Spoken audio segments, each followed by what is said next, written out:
Ladies and gentlemen, welcome to the video, and today I'm going to be sharing my findings from running around with the lowest magnification scout scope available in Battlefield 1. Yep, I'm doing stupid experiments so that you don't have to.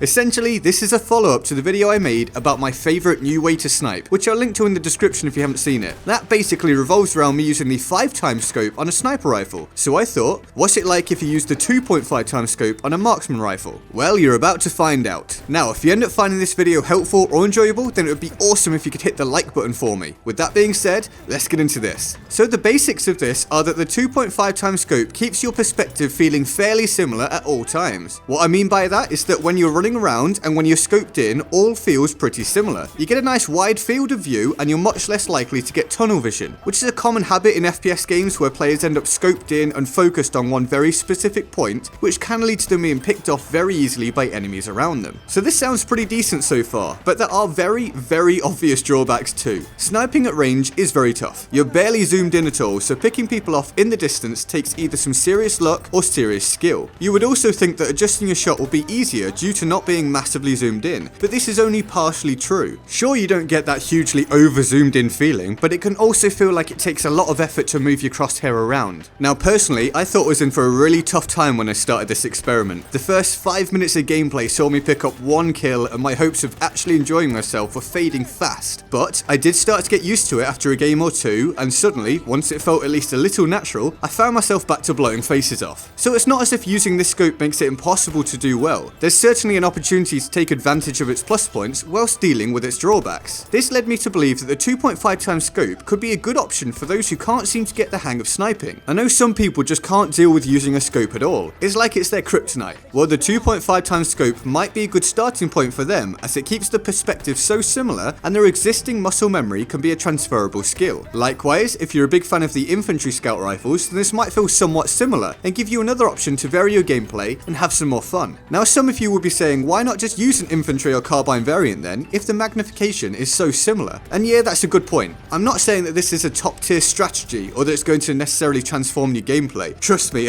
I'm not saying that. But there are reasons for those who are interested in trying it to do so. Firstly, it's just fun to have different ways of playing the game. Secondly, it might just work for them, as everyone has different strengths and weaknesses. Thirdly, it could be a good option for those who aren't adept at using scopes yet, as previously mentioned. And finally, you get the benefit of a very clear view of what you're aiming at, which you might not get from an infantry or carbine variant at certain ranges. If you do want to give this a try, then my one big tip is to focus on your centering. What I mean by this is try to make sure your crosshair is lined up as close to the enemy as you can consistently manage before you scope in. This way you don't have to do too much realigning of your shot. It's always important to do this with the scout class, but I found it extra helpful with the 2.5x scope, as it felt so sluggish to actually move it around sometimes. Plus, it can allow you to start picking up some super sweet quick shots. So overall, what's my conclusion to this experiment? Well, it's certainly not something I see many people implementing. It's not a particularly practical idea for the vast majority of players, and I'll certainly be sticking to my 4 and 5x scopes in the vast majority of my gameplay. I've saved at least some of you the trouble of going and finding out if this would actually work for you, but it wasn't as awful as I suspected it would be. I picked up some nice clips as well, which show the potential of the technique, and it just might be a good fit for the right kind of player. Plus, it was just fun to try, and isn't that what playing games is all about, really? If you enjoyed the gameplay and would like to find out how you could start to learn to replicate it, then I'll link to my full sniping guide in the description down below. And with that said, all that's left is to ask what you think of this technique. Will you try it? Which scope do you currently use? And what's the most fun way for you to use the scout class at the minute? Let me know in the comment section below. Feel free to like, favorite, and subscribe.